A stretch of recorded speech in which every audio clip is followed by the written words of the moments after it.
നമസ്കാരം. സംസ്ഥാനത്ത് നടപ്പാക്കുന്ന ദേശീയപാതാ വികസനം അടക്കമുള്ള 10,800 കോടിയുടെ വിവിധ വികസന പദ്ധതികളുടെ ഉദ്ഘാടനവും തറക്കല്ലിടലും പ്രധാനമന്ത്രി നരേന്ദ്രമോദി നിർവഹിച്ചു.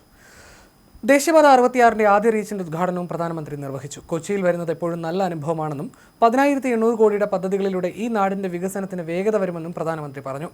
മേക്ക് ഇൻ ഇന്ത്യ വഴി പെട്രോളിയം മേഖലയിൽ വലിയ മാറ്റങ്ങൾ കൊണ്ടുവന്നുവെന്നും പോളിപ്രോപിലിൻ യൂണിറ്റ് വഴി വലിയ മാറ്റങ്ങൾക്ക് വഴിവെക്കുമെന്നും പ്രധാനമന്ത്രി പറഞ്ഞു. കലൂരിൽ നടന്ന പരിപാടിയിൽ കേന്ദ്രമന്ത്രിമാരായ ജോർജ് കുര്യൻ, സുരേഷ് ഗോപി, BJP സംസ്ഥാന അധ്യക്ഷൻ രാജീവ് ചന്ദ്രശേഖർ, ഹൈബിയുടെ MP, ഗവർണർ രാജേന്ദ്ര ആർലേക്കർ തുടങ്ങിയവർ സന്നിഹിതരായിരുന്നു.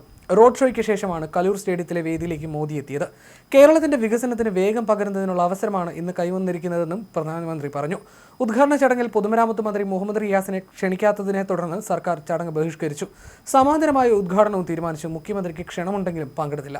5,500 കോടി രൂപ ചെലവിട്ട് BPCL കൊച്ചി റിഫൈനറിയിൽ സ്ഥാപിക്കുന്ന പോളിപ്രോപിലിൻ പ്ലാന്റിന് പ്രധാനമന്ത്രി തറക്കല്ലിട്ടു. പ്രതിവർഷം 4 ലക്ഷം ടൺ പോളിപ്രോപിലിൻ പ്ലാന്റിൽ ഉൽപ്പാദിപ്പിക്കാൻ കഴിയുമെന്ന് പ്രധാനമന്ത്രി പറഞ്ഞു. AI മേഖലയിലും സെമി കണ്ടക്ടർ മേഖലയിലും രാജ്യം പുരോഗതി കൈവരികയാണ്. സൗരോർജ്ജ ശക്തിയിൽ പ്രമുഖ രാജ്യമാണ് നാം. കേരളവും സൗരോർജ്ജ മേഖലയിൽ മുന്നേറണം. ഇതിനായിട്ടാണ് കൊല്ലം ജില്ലയിലെ വെസ്റ്റ് കല്ലടയിൽ 50 മെഗാവാട്ട് ശേഷിയുള്ള ഫ്ലോട്ടിംഗ് സോളാർ പദ്ധതിക്ക് തറക്കല്ലിട്ടതെന്നും പ്രധാനമന്ത്രി പറഞ്ഞു. ദേശീയപാത 66-ലെ തലപ്പാടി ചെങ്കള ഭാഗത്തെ 6 വരിപ്പാതയും കോഴിക്കോട് ബൈപ്പാസിന്റെ വെങ്ങളം രാമനാട്ടുകര 6 വരിപ്പാതയും പ്രധാനമന്ത്രി ഉദ്ഘാടനം ചെയ്തു. ഇന്ന് ഉദ്ഘാടനം ചെയ്ത പദ്ധതികളെല്ലാം കർഷകർക്കും വ്യവസായ മേഖലയ്ക്കും ടൂറിസം മേഖലയ്ക്കും ശക്തി പകരും. അടിസ്ഥാന സൗകര്യ മേഖലയിൽ ചെലവഴിക്കുന്ന പണം തൊഴിലവസരങ്ങൾ സൃഷ്ടിക്കും. കേരളത്തിലെ ആയിരക്കണക്കിന് യുവാക്കൾക്ക് പുതിയ തൊഴിലവസരം ലഭിക്കുമെന്നും പ്രധാനമന്ത്രി പറഞ്ഞു. നേരത്തെ മറൈൻ ഡ്രൈവിൽ നടന്ന ധീവരസഭയുടെ സുവർണ്ണ ജൂബിലി പരിപാടിയിലും പ്രധാനമന്ത്രി പങ്കെടുത്തിരുന്നു. കടലിന്റെ മക്കൾക്ക് നമസ്കാരം എന്ന് അഭിസംബോധന ചെയ്താണ് മോദി പ്രസംഗം ആരംഭിച്ചത്. ചരിത്ര നിമിഷത്തിനാണ് കൊച്ചി സാക്ഷ്യം വഹിക്കുന്നതെന്നും പ്രധാനമന്ത്രി പറഞ്ഞു. കഴിഞ്ഞ 50 വർഷമായി മത്സ്യത്തൊഴിലാളികളുടെ അവകാശത്തിനായി സംഘടന പ്രവർത്തിക്കുകയാണെന്നും പ്രധാനമന്ത്രി പറഞ്ഞു. ജനങ്ങളുടെ അനുഗ്രഹം തേടാനാണ് ഞാൻ എത്തിയത്. കേരള എന്ന പേര് മാറ്റി കേരളം എന്നാക്കണമെന്ന് ജനങ്ങളുടെ ആഗ്രഹമായിരുന്നു. അതിന് കേന്ദ്ര സർക്കാർ അനുമതി നൽകി. അതിന്റെ സന്തോഷം ജനങ്ങളുടെ മുഖത്ത് എനിക്ക് കാണാമെന്നും പ്രധാനമന്ത്രി പറഞ്ഞു. NDAയുടെ നിയമസഭാ തെരഞ്ഞെടുപ്പ് പരിപാടികൾക്ക് ഔദ്യോഗികമായി തുടക്കമിടുന്നതിനും വിവിധ വികസന പദ്ധതികളുടെ ഉദ്ഘാടനത്തിനുമായിട്ടാണ് പ്രധാനമന്ത്രി നരേന്ദ്രമോദി കൊച്ചിയിലെത്തിയത്.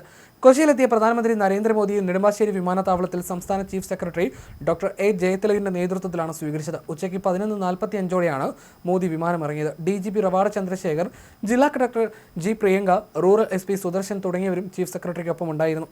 തുടർന്ന് എറണാകുളത്തെ പൊതുപരിപാടിയിൽ പങ്കെടുക്കാൻ ഹെലികോപ്റ്ററിൽ നാവികസേന വിമാനത്താവളത്തിലേക്ക് അദ്ദേഹം യാത്ര തിരിക്കുകയായിരുന്നു.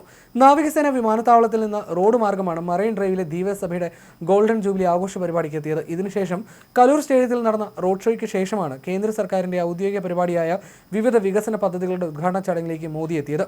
കലൂർ സ്റ്റേഡിയത്തിലെ രണ്ടാമത്തെ വേദിയിൽ NDA കേരളം തെരഞ്ഞെടുപ്പ് റാലി ഉദ്ഘാടനം ചെയ്തു. തെരഞ്ഞെടുപ്പ് കൺവെൻഷനോടുകൂടി NDAയുടെ നിയമസഭാ തെരഞ്ഞെടുപ്പിന്റെ ഔദ്യോഗിക പ്രചാരണങ്ങൾക്കും തുടക്കമാകും. ഉച്ചയ്ക്ക് ശേഷം പ്രധാനമന്ത്രി തമിഴ്നാട്ടിലെ തിരുച്ചിറപ്പള്ളിയിലേക്ക് പോകും. പ്രധാനമന്ത്രിയെ വിമാനത്താവളത്തിൽ സ്വീകരിക്കാനും മന്ത്രിമാരടക്കമുള്ളവർ എത്തിയിരുന്നില്ല. ചീഫ് സെക്രട്ടറിയും കളക്ടറും ചേർന്നാണ് പ്രധാനമന്ത്രി സ്വീകരിച്ചത്. NH 6 വരിപ്പാതയുടെ ഉദ്ഘാടന ചടങ്ങിൽ നിന്ന് പൊതുമരാമത്ത് വകുപ്പ് മന്ത്രി മുഹമ്മദ് റിയാസിനെ ഒഴിവാക്കിയതിനെതിരെ 10,000 കോടിയുടെ വികസന പദ്ധതികളുടെ ഉദ്ഘാടന ചടങ്ങ് സംസ്ഥാന സർക്കാർ ബഹിഷ്കരിച്ചിരുന്നു. മുഖ്യമന്ത്രിമാരും മറ്റു മന്ത്രിമാരും ചടങ്ങിൽ പങ്കെടുത്തില്ല. സ്ഥലം ഏറ്റെടുപ്പിന് സംസ്ഥാന സർക്കാർ പണം ചെലവാക്കിയിട്ടും പൊതുമരാമത്ത് മന്ത്രിയെ ഒഴിവാക്കിയതിലാണ് പ്രതിഷേധം. റിയാസിനെ ഒഴിവാക്കി BJP സംസ്ഥാന അധ്യക്ഷനെ ഉൾപ്പെടുത്തിയതിനെ മന്ത്രിമാരും CPM രൂക്ഷമായി വിമർശിച്ചിരുന്നു. എന്നാൽ മുഖ്യമന്ത്രിയെ വിളിച്ചെന്നും മരുമകനെ കൂടി ഉൾപ്പെടുത്താനാവില്ലെന്നുമായിരുന്നു BJPയുടെ മറുപടി.